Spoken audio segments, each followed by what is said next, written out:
Educación Financiera BBVA presenta.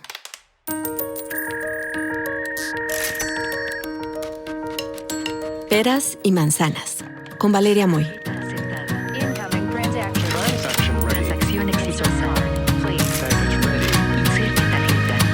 El podcast donde la economía cuenta.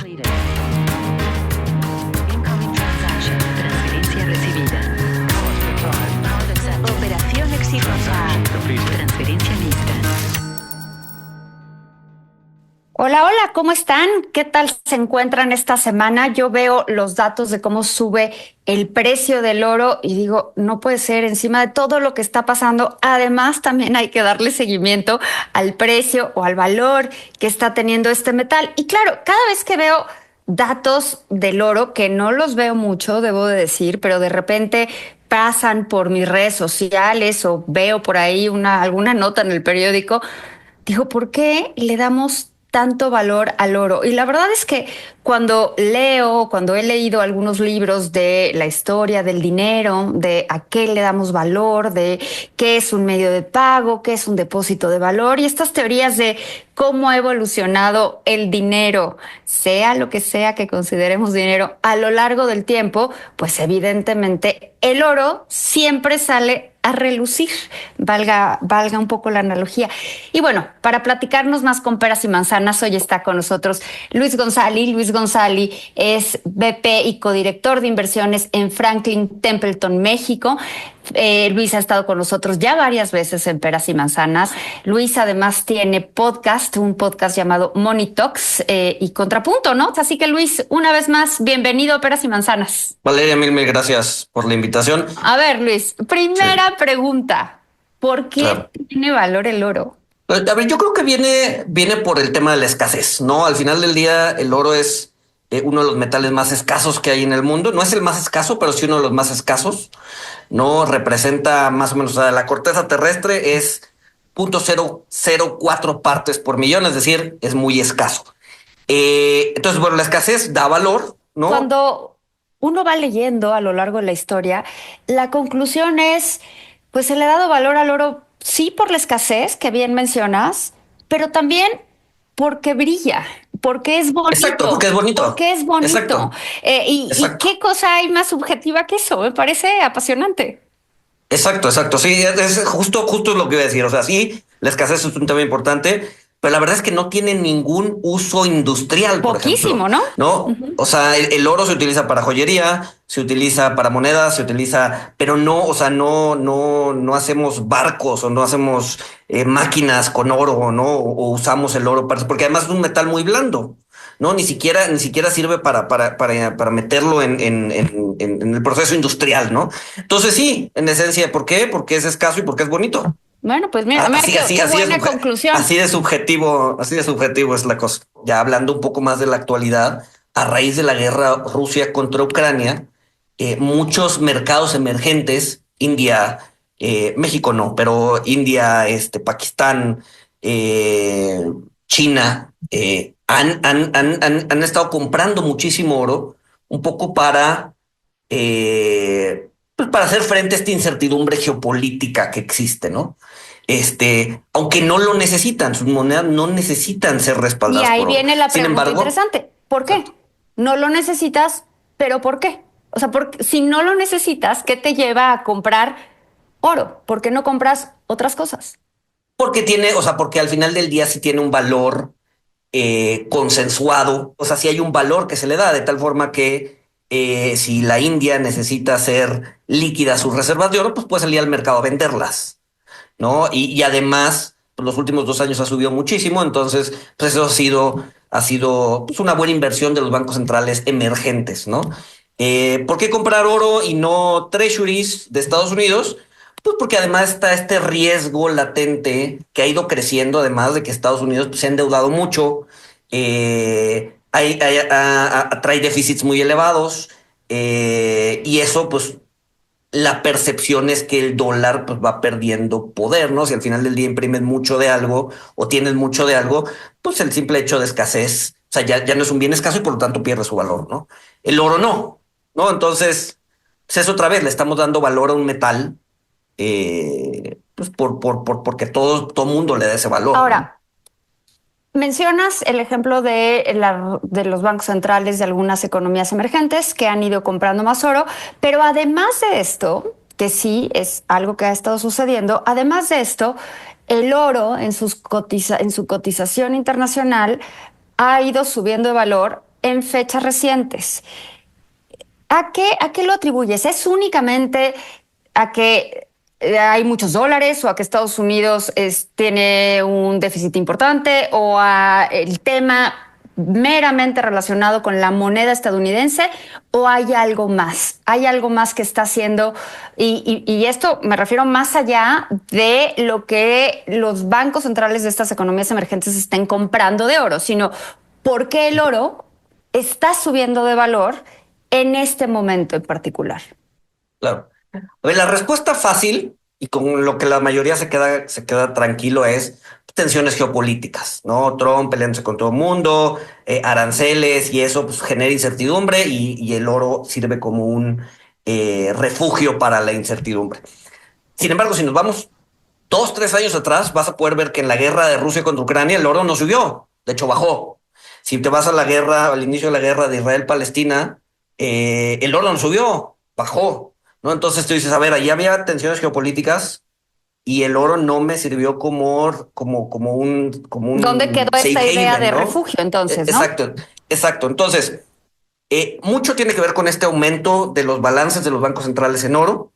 Eh, y mucho tiene que ver con el mercado del oro físico, ¿no? O sea, hay dos tipos de invertir en oro, ¿no? Por ejemplo, si tú y yo queremos invertir en oro, pues no vamos a ir a comprar un lingote. ¿Por qué? Porque pues, tenerlo en la casa nos lo van a robar, tenemos que tener seguridad, etcétera, etcétera. Entonces, lo que compramos es un futuro del oro, ¿no? Que en realidad es el mercado de papel del oro. Cuando compras un futuro del oro, puedes tener dos formas de cobrar ese futuro. Uno es, pues, a ver, yo lo compré a 2,900, está en 3,000, pues me debes $100 por cada contrato y listo, ¿no? Digamos que el settlement o el pago se hace en dólares y listo.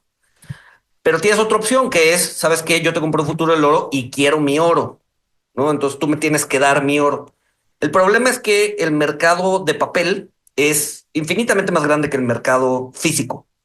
Y el problema es que cuando empieza a escasear el mercado físico, que en este caso ha sido gracias a los bancos, a la compra de los bancos centrales, ¿no? Que además han repatriado su oro. Generalmente, y aquí estoy haciendo un paréntesis, generalmente el Banco Central de la India tiene guardado su oro en las bóvedas de Londres, ¿no? ¿Por qué? Porque es más seguro, ¿no? Sin embargo, con toda esta tensión geopolítica, la India ha dicho, ¿sabes qué? Ya no quiero que esté allá, quiero tenerlo aquí en la India, en mi banco central. Entonces han llevado o han mandado traer ese oro de regreso. Entonces el mercado físico se ha vuelto escaso, ¿no? Y obviamente los especuladores están viendo eso. Y cuando están viendo eso, dicen, ¿sabes qué? Dado que el mercado físico está siendo escaso, yo ya no quiero que me pagues en dólares, quiero que me des mi oro, ¿no? De tal forma que empieza a haber una reducción en las bóvedas de Londres. ¿Por qué? Porque la gente quiere su lingote de oro, ¿no? Y quiere su lingote de oro depositado en la bolsa de valores de Chicago, en Estados Unidos. Entonces, es lo que se llama una especie de squeeze, ¿no? Del mercado físico, de apretón en el mercado físico.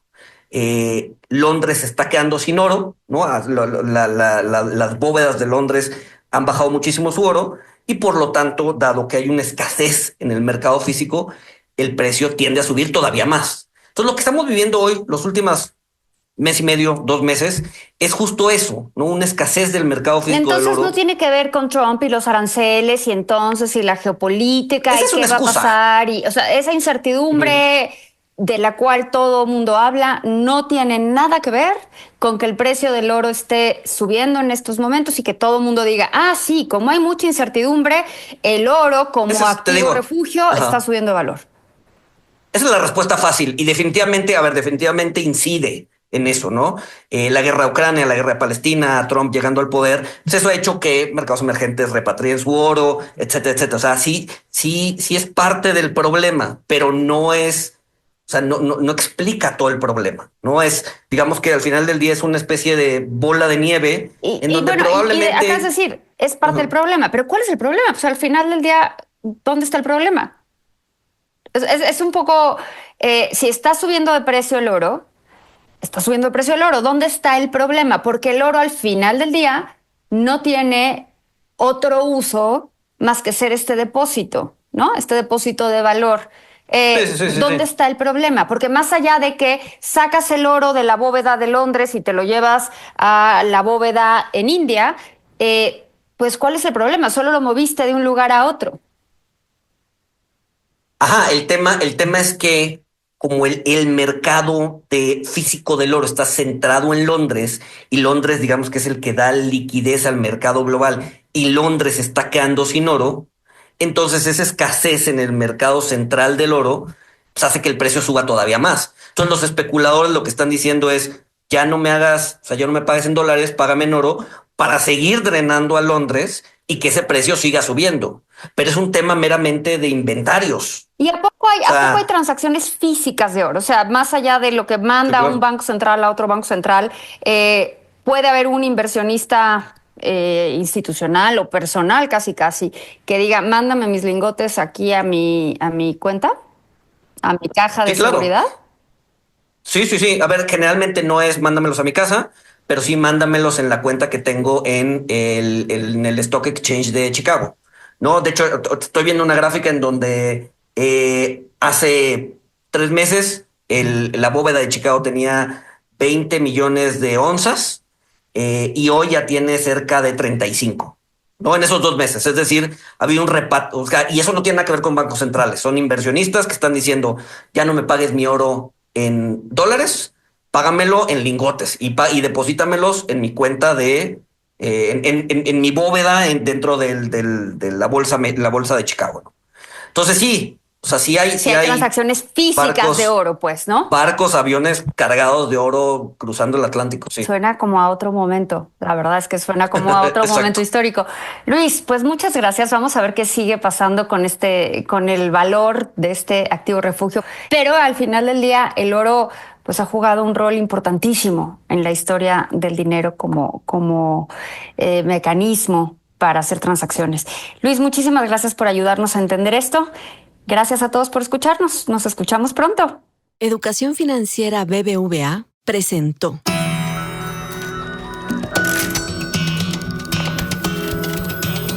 Peras y Manzanas con Valeria Moy.